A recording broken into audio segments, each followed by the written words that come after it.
بسم اللہ الرحمن الرحیم۔ السلام علیکم مائی یوٹیوب چینل انسانیت۔ امید کرتے ہیں کہ آپ سب خیریت سے ہوں گے اور اللہ تعالیٰ آپ سب کو ہمیشہ خوش رکھے۔ جب آپ کے تمام احباب اور اقربا شہید ہو گئے تو آپ نے نبی کریم کی ذرا پہنی عبائے رسول، دوش مبارک پر رکھی تلوار نبی کو گلے میں حمل کیا، آن حضرت کے گھوڑے پر سوار۔ اس کے بعد آپ یزیدی مسلمانوں کے سامنے آئے اور فرمایا، اللہ تمہیں حق سمجھائے، مجھے یہ تو بتاؤ کہ مجھ سے کس بنیاد پر لڑتے ہو؟ کیا میں نے کسی کا کوئی حق غصب کیا ہے؟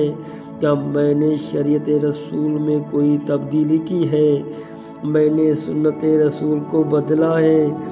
یزیدیوں نے جواب دیا، ان میں سے کوئی بات نہیں ہے، ہم تو صرف تم سے اپنے ان آباء و اجداد کا بدلہ لے رہے ہیں جو بدر و حنین میں آپ کے بابا کے ہاتھوں واصل جہنم ہوئے تھے۔ جب آپ نے ان کی یہ بات سنی تو فرمایا، لا حول ولا قوت الا باللہ العلی العظیم۔ اس کے بعد آپ نے ان سے پوچھا، اگر تم لوگ مجھ سے میرے بابا ہی کا انتقام لینا چاہتے ہو تو مجھے دو باتوں کا جواب دے دو۔ یہ بتاؤ کہ میرے بابا تو اسلام پر لڑے تھے، کیا تم مجھے کفر پر قتل کرنا چاہتے ہو؟ میرے بابا نے بھی کبھی تمہارا پانی بند کیا تھا؟ ایک گھونٹ پانی تو پلا دو۔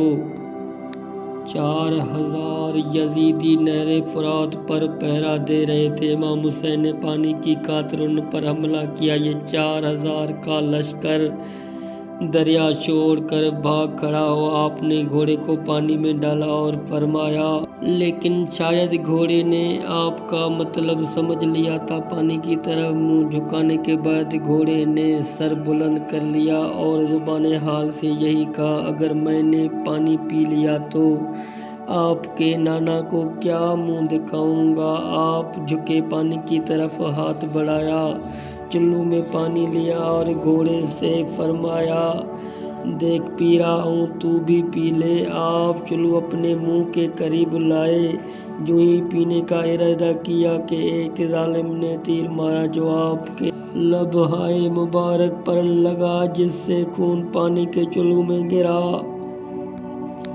ایک تیر پیشانی میں پیوست ہوا، پانی کا چلو گر گیا۔ آپ نے پیشانی سے تیر نکالا، خون کا فوارہ چھوٹا۔ آپ نے چہرہ سوئے آسمان بلند کیا اور فرمایا، بار الہ، میں اس مقام کا شکوہ تیرے ہی دربار میں کرتا ہوں جو مجھے پانی پینے سے روک رہے ہیں۔ اے اللہ، تو دیکھ رہا ہے کہ میں اس وقت کس حال میں ہوں، یہ لوگ تیرے دشمن ہیں۔ اے اللہ، ان کی جماعت کو پرگندہ کر، انہیں ایک ایک کر کے واصل جہنم فرما، ان میں سے کسی کو روئے ارض پر نہ چھوڑ، انہیں معاف نہ فرما۔ آپ نے ایک مرتبہ پانی پینے کی کوشش کی، اس دوران میں ایک ظالم نے پکار کر کہا، اے فرزند زہرا، آپ یہاں پانی پی رہے ہیں، ادھر آپ کے دشمنوں نے خیام کو آگ لگا دی ہے۔ خیام کا نام سنتے ہی آپ نے گھوڑے کو ایڑی لگائی، دریا سے باہر آئے، خیام کا رخ کیا۔ جب خیام کو ظالم دیکھا تو بے ساختہ آنسو ٹپک پڑے اور فرمایا، اے میرے شیعو، جب کبھی ٹھنڈا پانی پینا تو میری پیاس ضرور یاد کر لینا، اگر کوئی مسافر شہید سننا تو میری غربت پر ضرور آنسو بہانا۔